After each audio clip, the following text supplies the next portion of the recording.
Good morning, Wisco. My name is Annalise Keene, and I am a senior. I am here to welcome you to our first morning assembly of the year. For those of you who may be new or don't remember what morning assemblies are, they are quarterly chapel services where we bring speakers to the stage to talk about topics that are relevant to us today. These speakers may be people you have never met, or they may be the teacher you had for class just before walking in. But whoever they are here because they have something meaningful to say. Today, there will be a panel of teachers here to talk about the topic of friendship. I encourage you to listen carefully and take to heart what you hear, because you never know how it could impact you. But first, each morning assembly starts with a devotion and a few student speakers. So let's open with a devotion led by Pastor Huebner.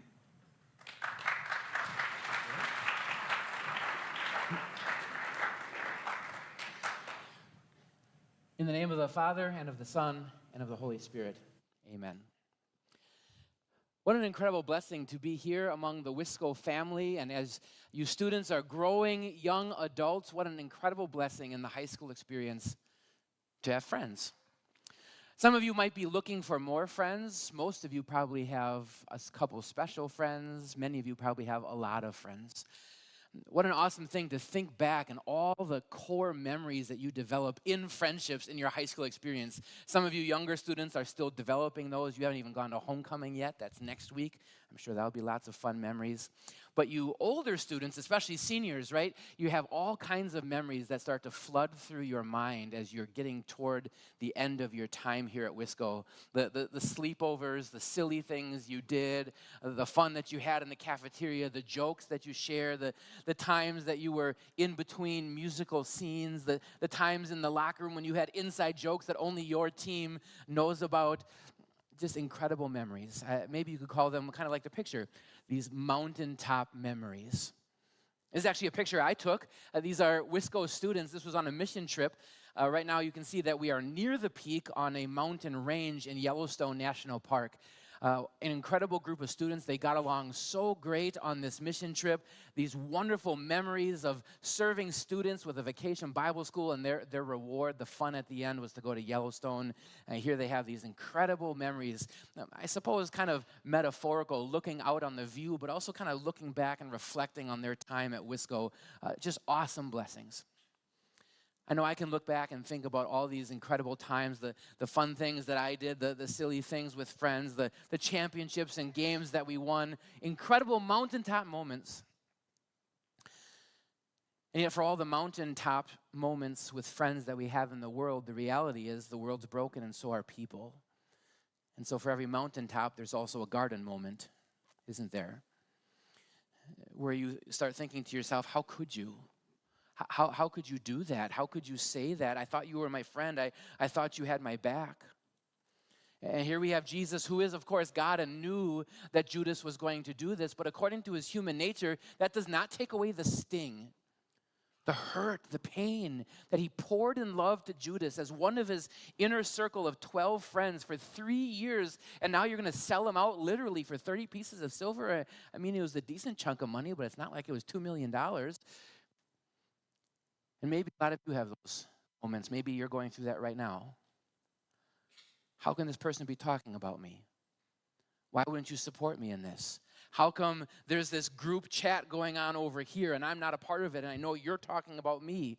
Why is my best friend now blocking me, ghosting me, treating me like I don't even exist? It's a strange thing how those moments hurt so much. So much that they just ingrain in your memory. It's weird. I can even remember where I was on the freeway. When my dad was driving, I'm in the passenger seat. It's right around the end of sophomore year or junior. It's been a while, so it's kind of fuzzy, the timing. Right around junior year, though, and I remember exactly where I was, and he asked a question that still sticks with me today. How come you don't hang out with your friends anymore? Students, you know, how do you tell your parents, right? all the stuff that's going on in your life, the stuff that hurts? How do you start explaining that people are spreading rumors that aren't true, that people who were your friends are laughing at jokes that aren't even real and don't have your back? And I had friends that I had done everything with, all the sleepovers, the fun moments, football, basketball together, and now they start going like this and making different decisions too about what they're doing, partying, having fun, stuff I didn't want to be involved in, and before I knew it, I'm all alone. You feel betrayed and feel alone and feel so hurt. And so today, as we're thinking about friendship, we're not going to just think about being good friends, but also how we can be friends to people who are hurting and struggling, and how we can find forgiveness for the times that we haven't been good friends.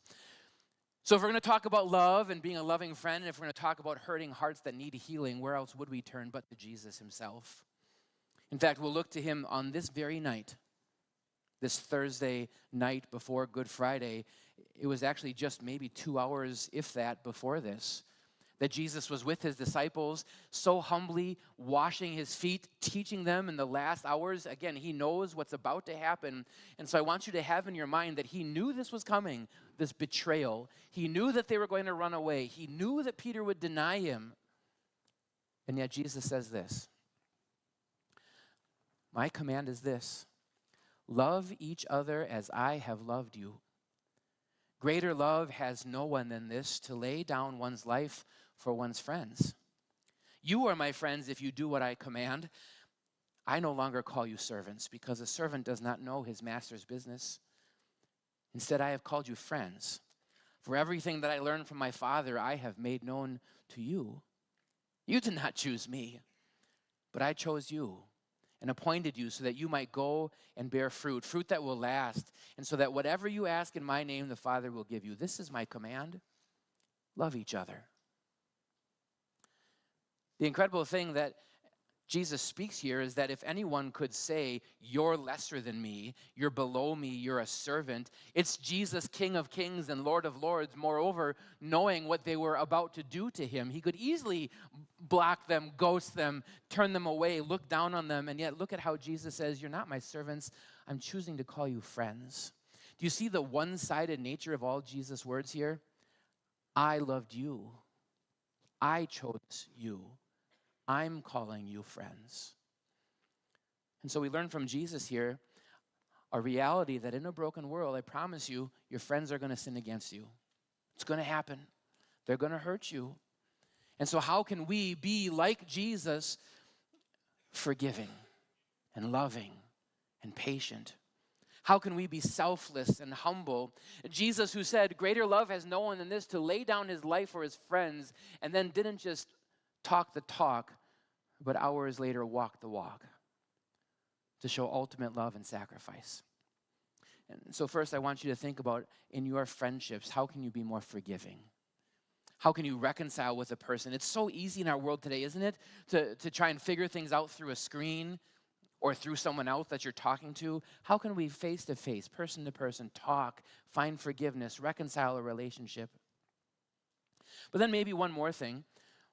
How can we be a selfless friend for people who need a friend?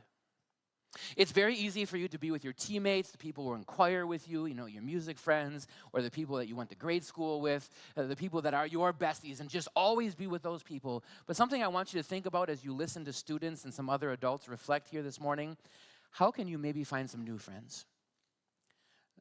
What if we here at Wisco took time and effort to see people in classrooms, in the cafeteria, who maybe are by themselves, who could use a friend, to go and talk to them, to be someone who isn't just kind of like, "Oh, how's the weather? The Brewers are good, ooh," but to see a look on someone's face and say, "It looks like you're having a bad day. What's going on? Can I listen? Can I help?" To be that kind of selfless and caring friend. It's probably unrealistic to be friends with everybody, right? There's a lot of people here, 1,000 people if you count the adults here in this building. But then we can think about Jesus too. Jesus had thousands of followers, but he only called 72 to go and preach. And among the 72, he only had 12 that were in his close ring of apostles that he trained for 3 years. And among the 12, do you remember this? He actually had 3 that were in his inner circle, Peter, James, and John, that were on the Mount of Transfiguration, that saw him heal the daughter of Jairus, that were in the Garden of Gethsemane. And among those 3, he had one bestie, John, who's called the disciple that Jesus loved. So it's okay to have best friends. That's great. It's a wonderful blessing from God. But how can you maybe expand your circle a little more to build on your acquaintances with other people, to build those relationships that maybe you can find a friend that you don't have? Maybe one last friendship I want you to think about in the Bible, maybe the greatest example besides Jesus of friendship. You know these 2 guys? This is David and Jonathan. Jonathan, you might remember, was the son of King Saul. Saul, who was king of Israel, but really fell off the deep end. His heart was straying from the Lord. But Jonathan, who was going to be the next king, was best friends with David. Can you imagine being stuck in the middle? My dad's making bad choices. David was chosen to be the next king by God. Dad wants to kill my best friend. What do you do? And for Jonathan to go against his father because his father wasn't right, for Jonathan to support David. And we hear this incredible verse. Jonathan had David reaffirm his vow of love and friendship out of love for him. For Jonathan loved David as he loved himself. Students, as you listen to your peers, and then as you listen to some adults, think about this verse and think about Christ's love. How can you be a friend that loves others as you love yourself? How can you be a friend who loves like Jesus? Let's pray for God's blessing on that. Will you join me in prayer? Heavenly Father, we ask for your blessing on all of our friendships. Help us to grow closer with our friends through all the ups and fun moments and all the downs when we hurt each other and sin against each other. Help us to find words and actions of forgiveness and love in those moments. And then help us to be loving and selfless and self-sacrificing to find new friends, to find people who are lonely and hurting, and to befriend them and to love them just as you have loved us. Finally, Lord, we pray for your blessing on the students who are about to speak and on the others who are going to share their perspectives on friendship here in life. Bless the rest of this assembly as we pray in your name. Amen.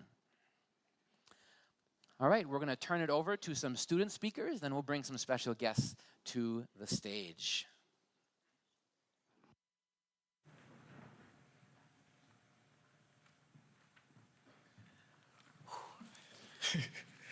Good morning. My name is Damien Highshaw, and I'm a senior here at Wisco.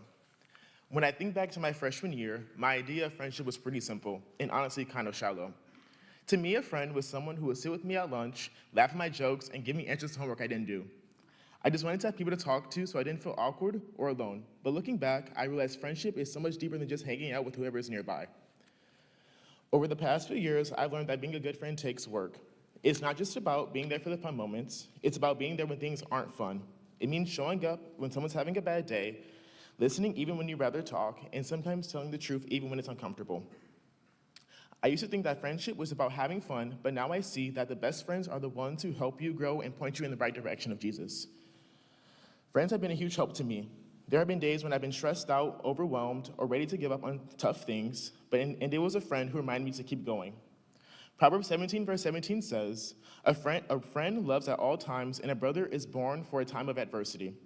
That verse has been real for me because I've had friends who didn't just stick around for the good times, but who walk with me through the hard ones too.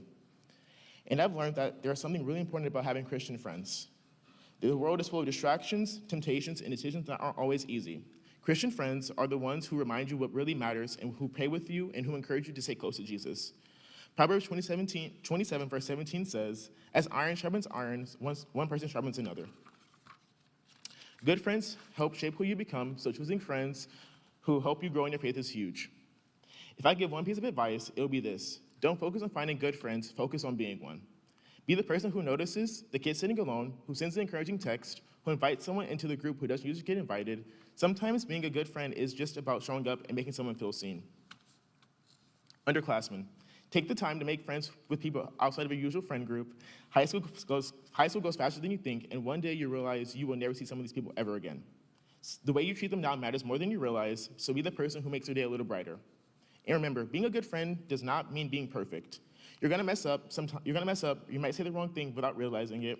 You might forget to respond to a message or fail to show up to someone when they need you the most. I've definitely had moments where I let people down, not because I didn't care, but because I was distracted, overwhelmed by the temptations of this world. But what I've learned is that real friendship allows room for grace. True friends won't expect you to have it all together. They just expect you to care enough to try. What matters most isn't whether you always get it right, but whether you are willing to own your mistakes, apologize sincerely, and keep showing up. The strongest friendships aren't built on perfection. They're built on consistency, humility, and love. They're built on people who keep choosing each other, even when it's inconvenient or uncomfortable. That kind of loyalty isn't always flashy, but it's what is the best. As I get ready to leave Wisco, I'm incredibly thankful for the friendships that helped shape me into the person I am today. When I look back, some of the best moments weren't planned. They were random, in between times, laughing until we couldn't breathe, or just sitting in silence with someone who didn't say anything. They were just there. Those moments, big and small, became part of who I am. The people I walked through high school with didn't just make school more fun. They made me stronger, more honest, and more grounded. They taught me how to be vulnerable, how to forgive, and how to show up for someone else. These friendships didn't just make high school better, they helped me become better. So, to all of you, whether you're a freshman just starting out or junior already thinking about senior year, don't take these years and people for granted. It's easy to get caught up in the homework, sports, tests, and college plans, but one day you'll look back and realize that people around you were the most important part. So be intentional. Don't wait until your senior year to start appreciating the people in your life. Text that friend back, say the encouraging thing, invite someone in. Let your friendships reflect the love that Christ has shown you, a love that's patient, kind, and forgiving, because at the end of the day, that's the kind of love that changes people. That's the kind of love that leaves a legacy. Friendship takes effort, but it's worth it. The people around you will shape who you become, so choose them wisely. If we can all do that, not only will we have great friendships, but we'll make our school a place where everyone feels included, valued, and loved. Thank you.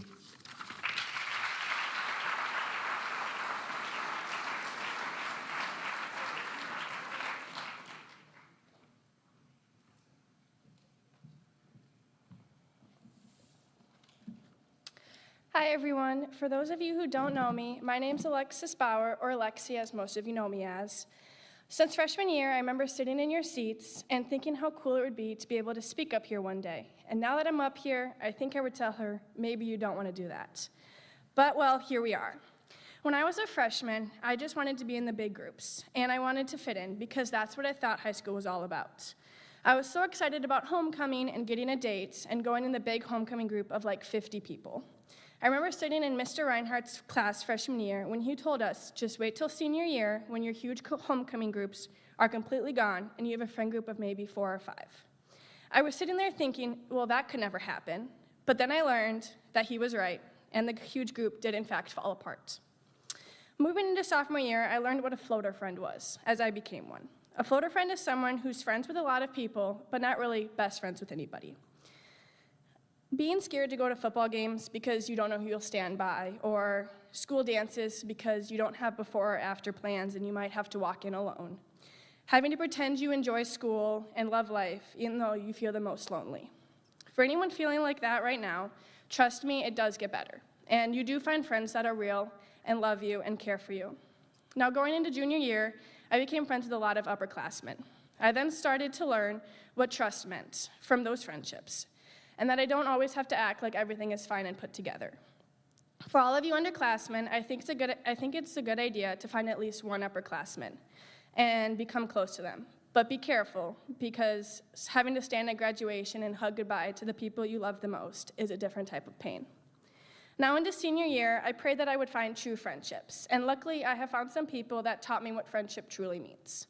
I've always been told that you are who you surround yourself with. And if someone were to tell me that right now, I would feel very blessed, because I think I have some pretty fantastic friends. True Christian friendships are built upon Christ, trust, and communication. Trust has always been very hard for me, but knowing that I have people that will not let me push them away, even though I tried, but when things get hard, they push me closer to Christ, and they are there with me through the thick and thin. I hope that you can all find a friend that will not only cheer you on, but also pick you up for when things get tough. Find friendships that encourage you in the faith and don't stray you away from your beliefs. Having friendships that I can have Bible studies with and pray with is such a blessing that I never take for granted. If I could go back and give freshman Lexi some advice, I would tell her, first, maybe don't wish to be up on this stage. But on the real note, I would tell her to be the friend she always looked for. Don't get so wrapped up in who's the most popular, but find friendships that will help you not only grow in the faith, but will be there for you through the thick and thin. Trust me, friendships like that do in fact come around, and when they do, hold on to them tight and don't let them go. Find trust in your friendships and make sure to tell them you love them lots. God always puts everyone and everything in our lives to either be a lesson or a blessing. And finally, do not forget that Jesus is also your friend. He's actually the best kind of friend. I'll end with this verse from Proverbs: a sweet friendship refreshes the soul. Thanks.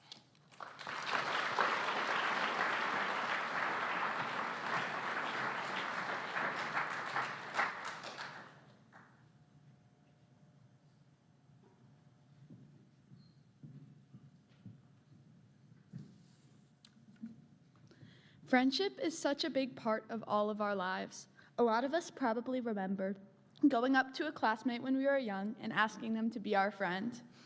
Over the years, our circles of friends change, expanding and shrinking when we meet new people and sadly lose some of the relationships with the people we used to be close with. A lot of this change is also caused by what we think a friend is. When I was in grade school, I thought that if I gave a flat-out solution to people's problems, I would be the best friend and get the most friends. I wanted to be a mediator, solving the worst problems ever, just little recess disputes between friend groups. But I quickly realized that not every problem has a perfect solution, and solving every problem analytically isn't what friendships are built upon. Just being there for someone goes so far. When I'm having a bad day, I don't always need a voice of logic to tell me how to find a method to escape my problem instantly. I just need a shoulder to cry on. Last year, there was a student panel about struggles for one of the assemblies, and I was going through a little bit of a tough time mentally. I saw how these students were going through tough times, and I felt horrible. Even though none of them were my closest friends, it made me feel like a bad friend. I have always wanted to be the kind of friend who can read any emotion, know the right thing to say in any situation, and comfort others perfectly. But some people have more of a gift for that than others. I also thought that I needed to stay perfectly strong, share no emotion, because that makes you weak. But that all only lasts for so long. I felt like I didn't deserve to be comforted by others or open up to them, because I didn't know how to react perfectly when other people opened up to me. Some of my friends are the kind of friend that I can tell all my emotions to when I don't know what to make of them. And I've come to realize that just because I want to say the exact right thing and am not always able to, that doesn't mean I'm not deserving of receiving that comfort. That would be as untrue as saying someone doesn't deserve help with their schoolwork because they aren't always able to help others with their schoolwork. Everyone has different strengths, and that's a huge part of what makes friends important. The best friends complement your talents. When they struggle is when you help them, and when you can't express what you feel, they help you translate it. People helping you when you struggle isn't an excuse to slack off trying to be the best person and friend you can be every day, but it leads to understanding and forgiveness. No matter what your talents are, be a friend that makes other people feel like they matter. We all want to feel like we matter. And through high school, I've learned that being a good friend means reflecting on what you want in a friend and doing all you can to be that person for someone else. No one's perfect. Even your closest friends hurt you sometimes, but that doesn't mean you should stop being friends with them as soon as they hurt you. Everyone has faults, and that's what makes forgiveness all the more important. Even when our friends make us feel like we don't matter, we can remember that our worth comes not from people, but from God. And that's why reflecting Jesus is the most important part of any friendship. Find friends that point you to Jesus. Find friends that don't make you feel ashamed of the gospel.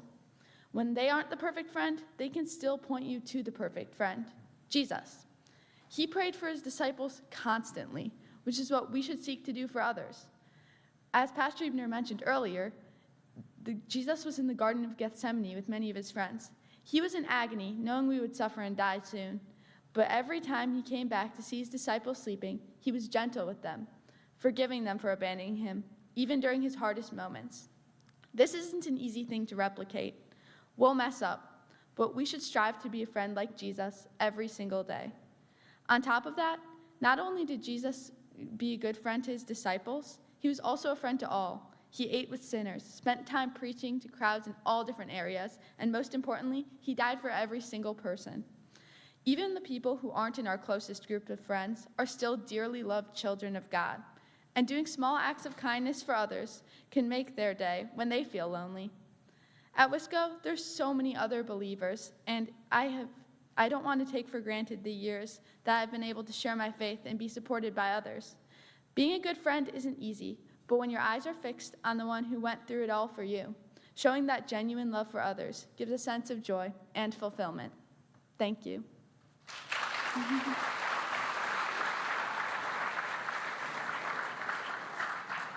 Now let's welcome to the stage a few special guests who are here to share some wisdom that they've gained over the years about friendship. Let's give them a warm Wisco welcome, as they're all Wisco graduates and they were welcomed back.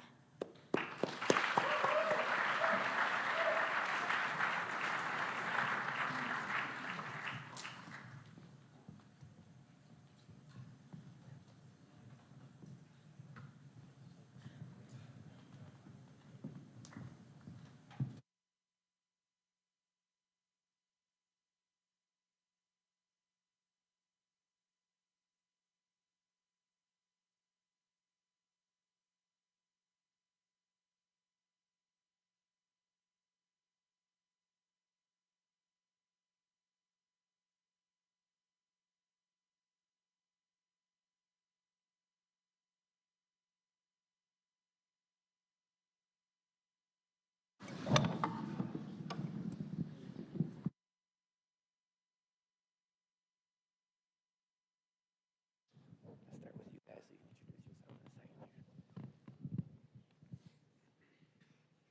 Okay. Good. Have the headset on too. All right, so here's what we're going to do. We're going to do a little panel interview here. We did students last year for a topic.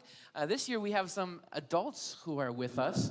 And we're going to do this for, I don't know, maybe about 20 minutes or so. And the last 10 minutes, we're going to do something new and different and exciting that we've never done before for a morning assembly. I'll just leave you on a cliffhanger with that.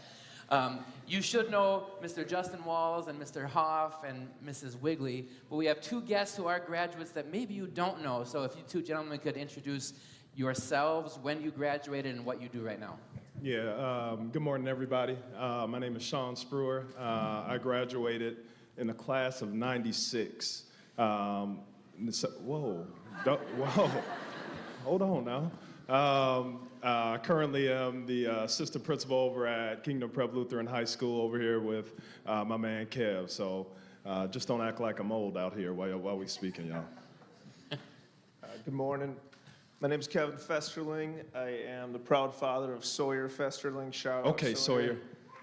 No love for Sawyer this Where's morning. Sawyer? Where are you, Sawyer? I graduated in '97, and so I was always looking up to these old folks to my right here. I'm currently the founding principal and president of Kingdom Prep Lutheran High School.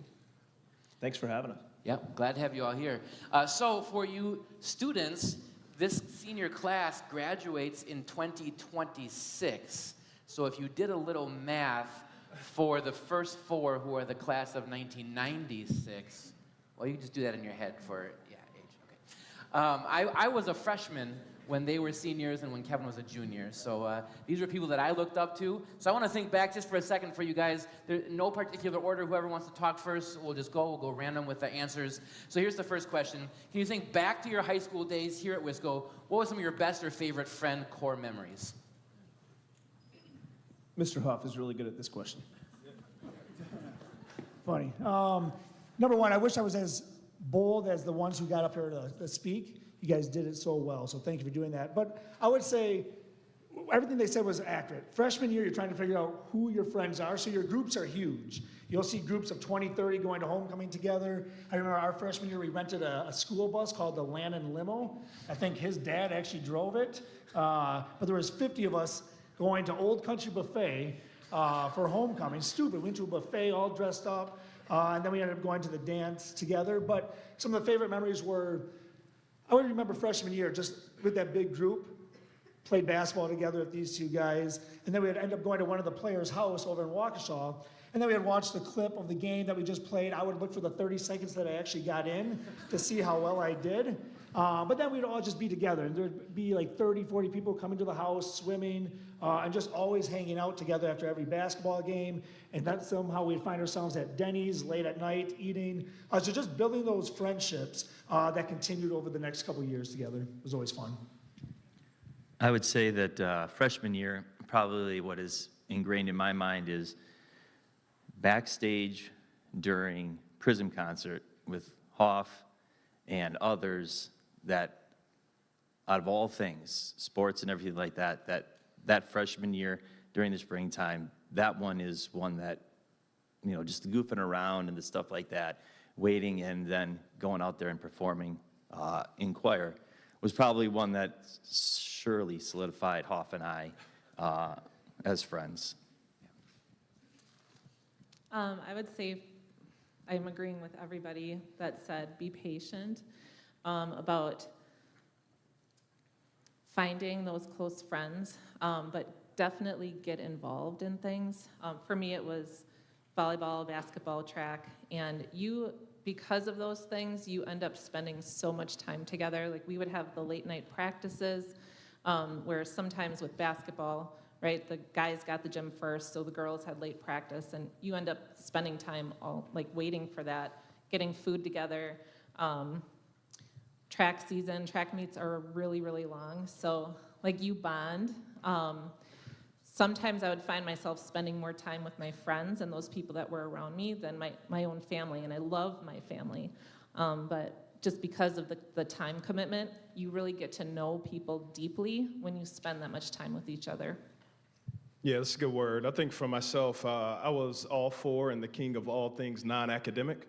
So anytime there was anything social going on, it was a good time. I think for me, coming from the space that I came from, coming in freshman year, you ended up really diving in deep with a group of people who you've never really been around, and you start building friendships you didn't even think that you would be able to build, or think that you would even find yourself talking, people you wouldn't even find yourself talking to.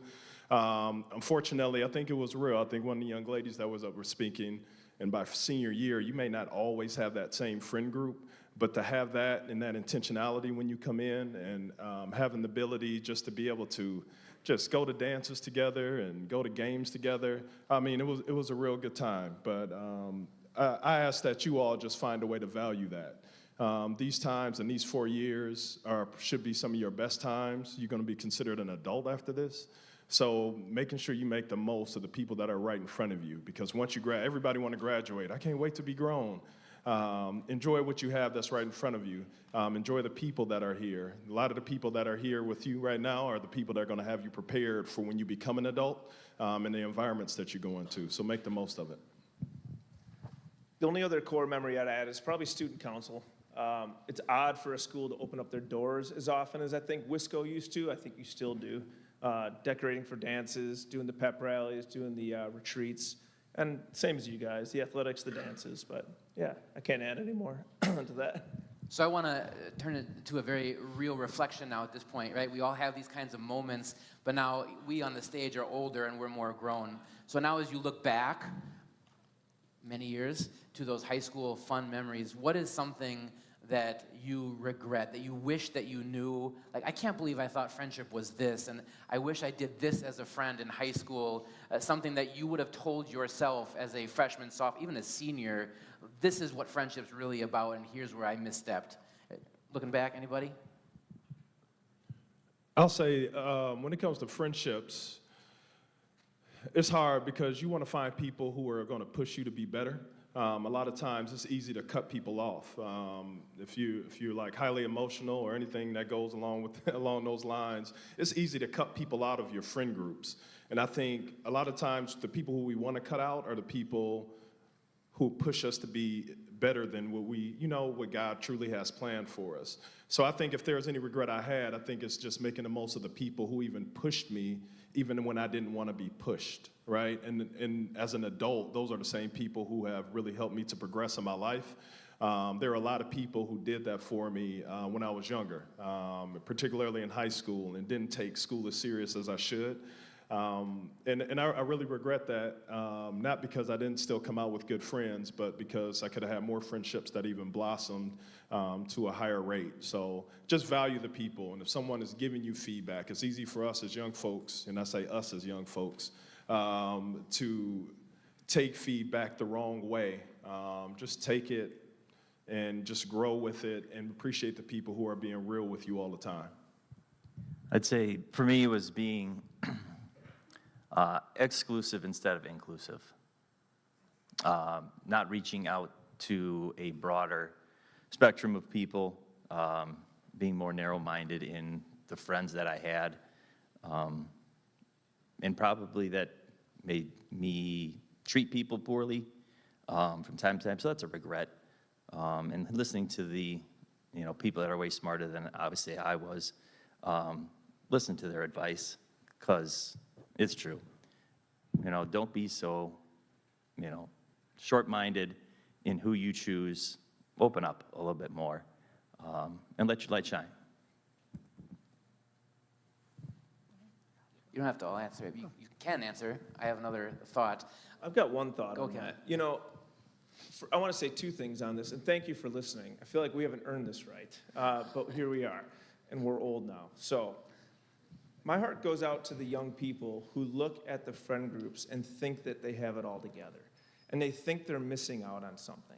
And they think that the level of popularity you have in high school is going to somehow equate the meaning of your future. Don't for a second think that how many friends you have in high school and who's popular has anything to do with just how big of a role you're going to play in your life. I mean, we're shocked to look at our classmates now to see what they're doing. It is fascinating to watch the different societal structures that happen in high school, right? And then you look over 10 years later and you're like, wait, what is he doing now? What is she doing? It is unbelievable. And so I would urge those of you who are lonely, those of you who look around and feel like you're missing out, don't compromise your character. Remember, Jesus was talked about, they made fun of him by calling him a friend of sinners, and he was a man of sorrows. I wouldn't think that he looked like a real popular dude out there as he's walking around with no place to put his head at night. Not rich, probably not athletic. I mean, so that's the one piece that when you're on the high and the mountaintop experience, I think you all captured it well already. But just don't think that friendship and how many friends you have, more importantly, is the value of at least one friend you have. Yeah. And then just adding that, be bold. I wish I was better at telling my friends when they're going down the wrong path back in the day. I wasn't mature enough to let them know, hey, that's a stupid choice you're making. It's going to have some consequences you don't want. Instead, I was probably known as the instigator because sometimes I would encourage stupidity instead of telling them to stop doing what they're doing because the outcome's not going to be positive. So He wasn't be known bold. as the instigator. He was the instigator. Right there, right there. A crazy thing to think back, I don't know how many, do you remember how many were in your class, graduating class? Almost 300. 300. Do you remember yours? Yeah, that was a little less. Mine was like 276. And I'm going to guess for you guys the same true for me and for Mrs. Hebner. I think we started freshman year with like 302. We graduated with 276. Out of 276 people since that day of graduation, I've probably seen like 30 of them maybe in all of those years. I still talk to like 7 of them, and 5 of them work here, right? To think, students, again, about the opportunities while you're in this building with the people that you have to enjoy that for the time that you do have that. I want to talk one more, while you're in high school thought. We have this wonderful female presence here.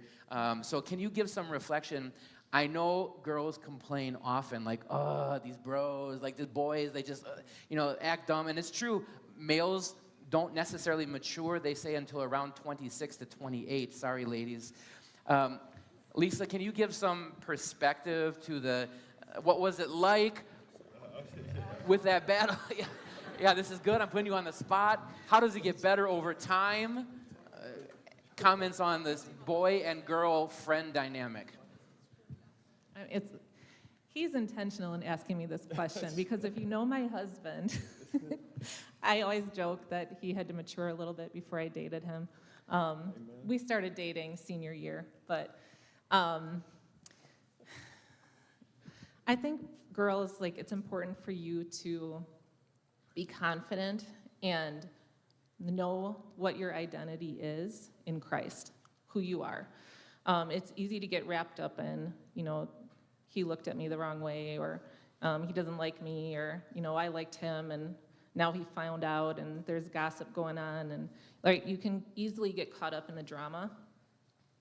When you know who you are in Christ and how loved you are, it doesn't matter what other people say. It doesn't matter what incidents take place, right? You have that sure foundation that you have a home in heaven.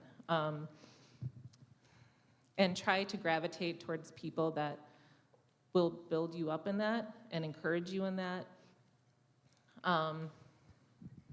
That's what makes lasting friendships and relationships. My husband, by the way, is like best friends with these guys up here. And they still all get together. Like, they will go out to dinner, and my husband is literally, like, his shoulders will just randomly start rolling because he's thinking about a conversation they had or a story they told, right? And it just, like, fills him with joy to see these guys. And they're together, like, through the hard times, through the fun times. We've been at each other's, like, children's birthday parties and big life events. Life sometimes gets busy and takes you in different directions, but when you have that commonality of your faith, it just grounds your relationships in ways that I think when I was your age, I didn't think was possible, because everything seems so temporary and fleeting. But you will appreciate these people that are right next to you in a deep way. So I want to pursue, that's incredible advice, and I want to pursue the advice route with you guys. So one other reason I wanted them here is because they're all educators. They all work with teenagers right now, but also all of them either have students who are in high school or have had students in high school. So now let's put on the teacher and parent hat. What is something that you would wish for teens today to know about friendships? Speaking from a parent perspective, I just want more than anything for my children to know this about friends. Those kinds of thoughts. What would you share with the students? I said this out loud to, I think, Hoff. Now having a kid here and one eventually going to get here is not to look at it as popularity, right? As far as, I'm like, friend group, okay, let's not be in the most popular. I'm okay with being, just with solid human beings that don't have anything to prove or anything like that. And wishing that he would more and more and just pray that makes the right decisions and has a group that continuously makes those correct decisions. Also, I think what was unique about our friend group is, and I don't see this often enough, I don't think, is the diversity that we had. Again, we talk about it a lot, but I don't necessarily see it all the time. I was going over to Sean's house, we were going over to Brett's house, we were going over to Lisa's husband, Brandon's house, and stuff like that, and it was just normal. It wasn't just that, Sean hung out with Brandon because they were black or anything like that. That's what made our group unique. And I don't necessarily see that, and that's what I wish for more people to experience, because you learn so much from other cultures and other things, and their point of view and their perspective is something that is way more meaningful than anything else. I'll echo Mr. Huff's point. There's this scripture that says, the wounds from a friend can be trusted, but an enemy will multiply kisses, right? An enemy will flatter you. And I think lazy friendships are not healthy. And so I don't think we talk about it much, but you probably have a stronger voice on your friend than that friend's parents potentially do. And so when you see your friend going through it, or somebody that's about to make a decision that deep down is not all right, I think that's the thing that I'm counting on. We put our daughter and son here because this is more important to be in the context of Christians and seeking truth than to be hyper academic, hyper achieved. Right here, this is going to define the rest of your life. And so I think while you're here, take advantage of the fact that you have Christians around you, and not all of us are Christians, I'm guessing, in this space. So love each other, and win each other over that way. Yeah, I add the same sentiments. I think more than anything, my thing is just to push you to allow yourself to get people within your friend groups who you, even if you think that, they may not necessarily fit. I do value all of our friendships because we're still in group chats, we're still talking all the time, we're still keeping up. Everybody also still has their own other friends that they may have. But the value of having folks, and I really push, and especially in these times, everything is so political, everything is about whatever's going on. If your friend group, if you don't have friends within your friend group who don't necessarily look like you, I challenge you and I ask you to look in the mirror and ask yourself why, right? You are in a phenomenal space where you have people coming from all different areas, different places within their lives. And I push you to push yourself to see how much you can value someone who's unlike you and how much that can bring to the table and how much that can make you such a better person. What it did within my own life, what it did within my kids' life. All my kids have graduated now. And to be able to see them flourish and be able to go into any type of environment. A lot of you guys want to be professionals. You're going to be a professional. You're going to have to deal with people who are different than you, who don't look like you, who don't speak like you. And the more you have these friendships and different perspectives on life, whether you agree with them or not, will help you to be better as a person, as a Christian, and help you to value everyone that's around you. And that's what our world is missing. You are in probably one of the best spaces for that to happen. And I push you and I urge you to go outside of your box and really consider just diving in and getting to know folks unlike yourself. I think encouragement that I had for my 3 daughters that went here and are all now graduated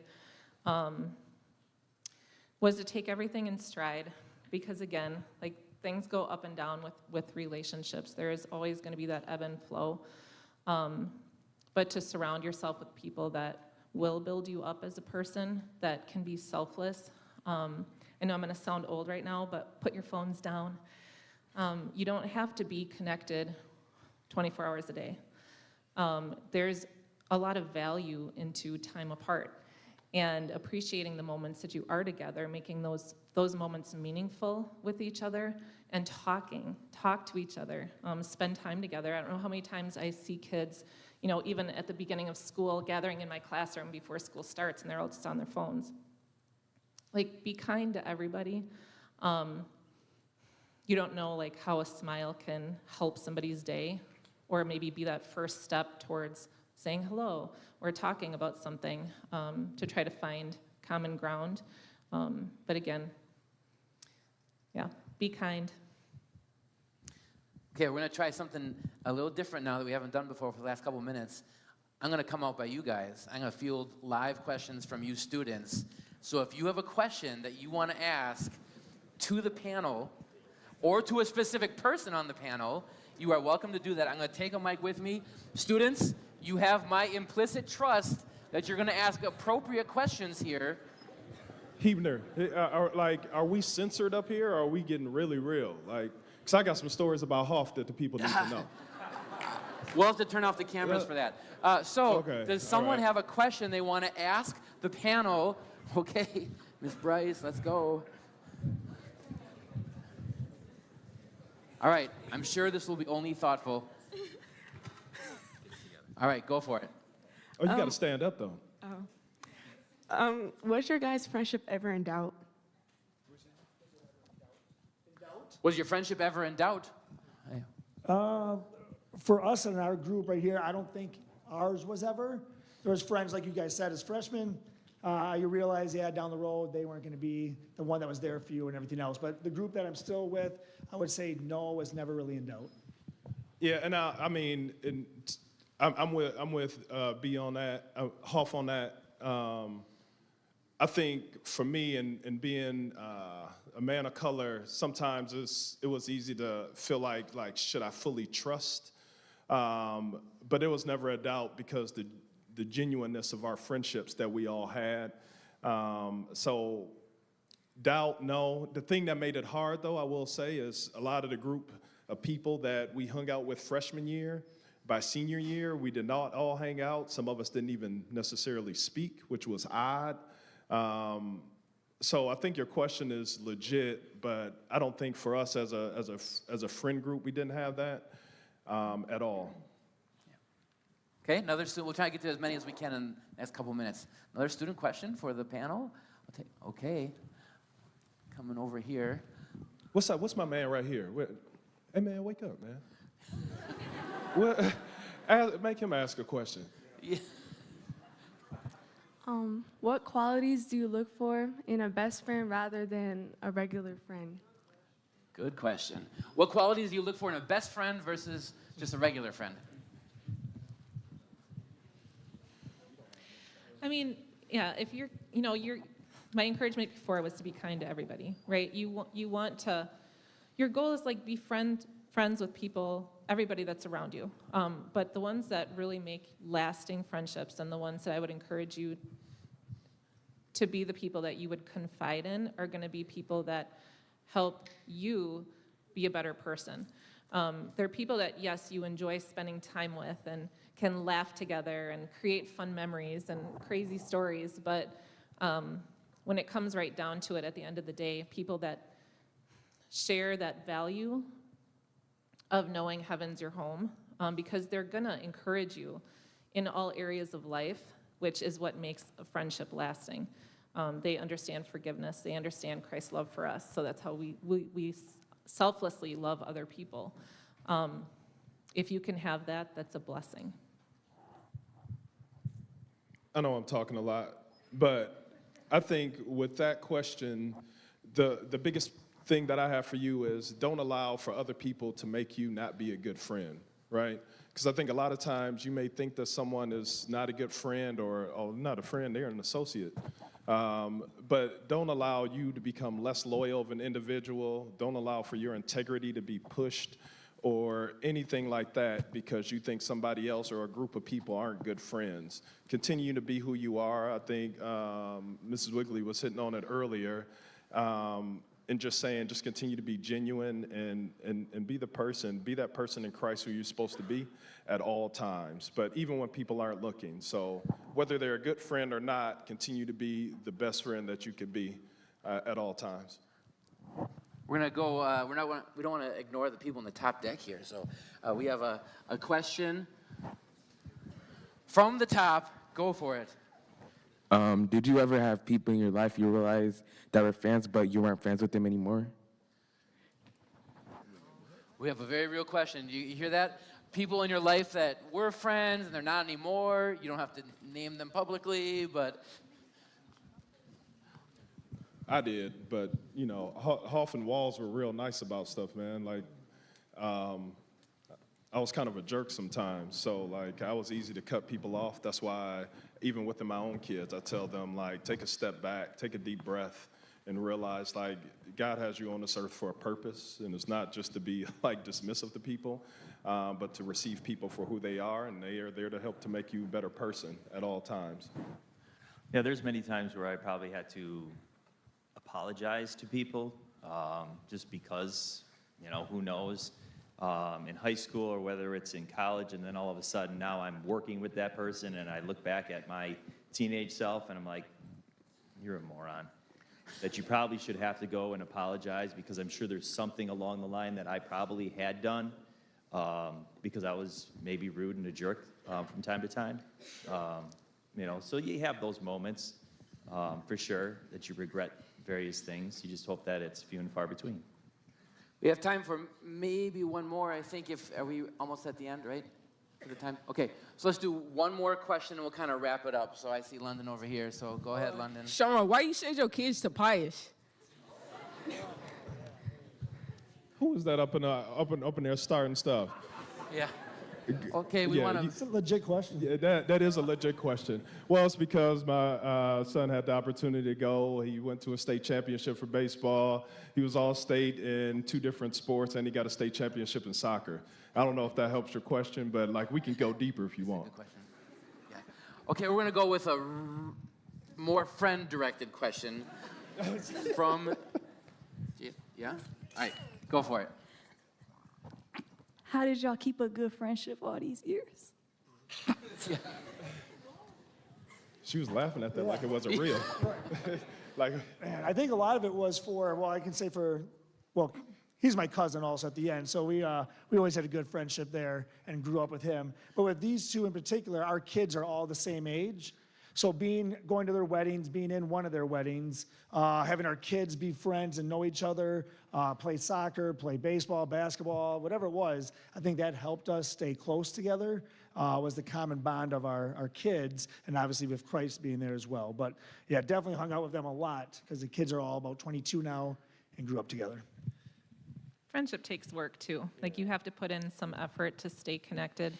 Life gets really busy and takes you in all different places. So like we appreciate the invites to Hoff's house for a bonfire and hanging out. You know, you just have to be intentional with trying to get together when you can.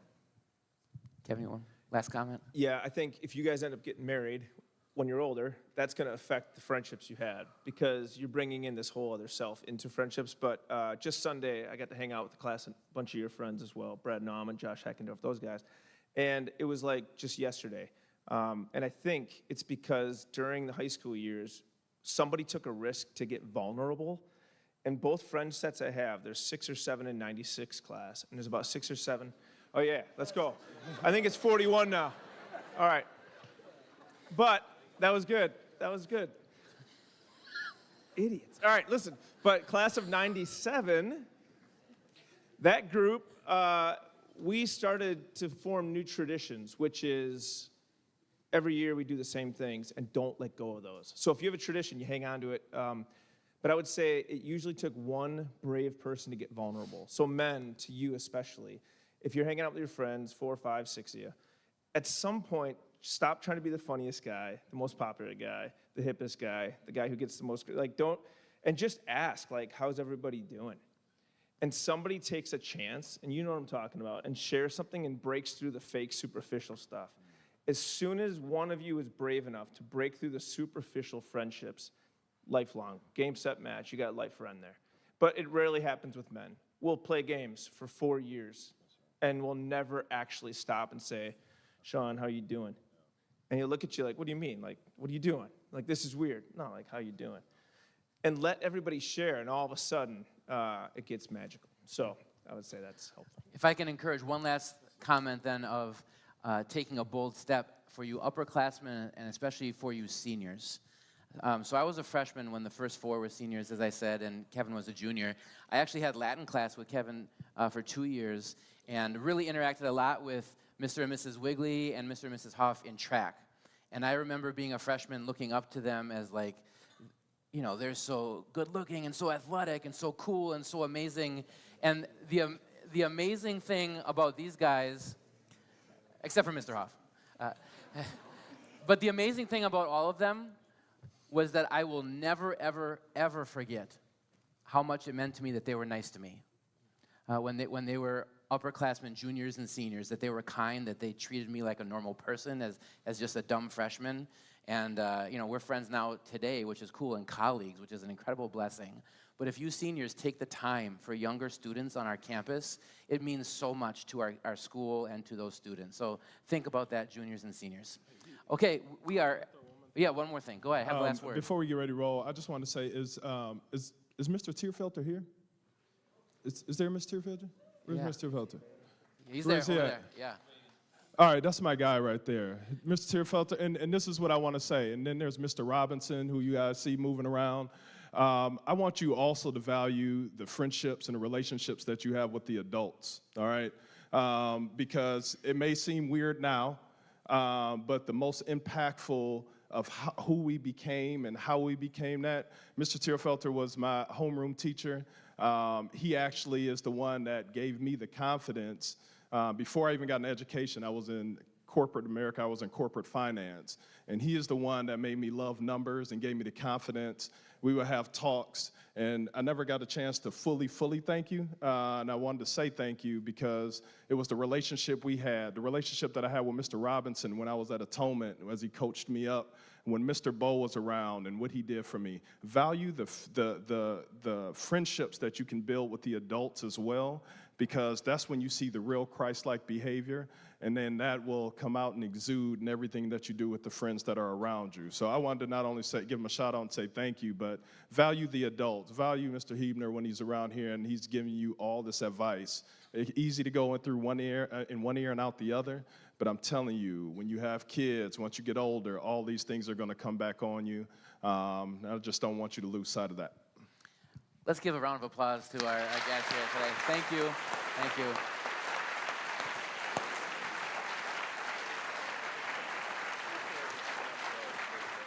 Now, Oh, there students, goes Sawyer. it's on you, students, to go let your light shine. Be friends to others. You are dismissed.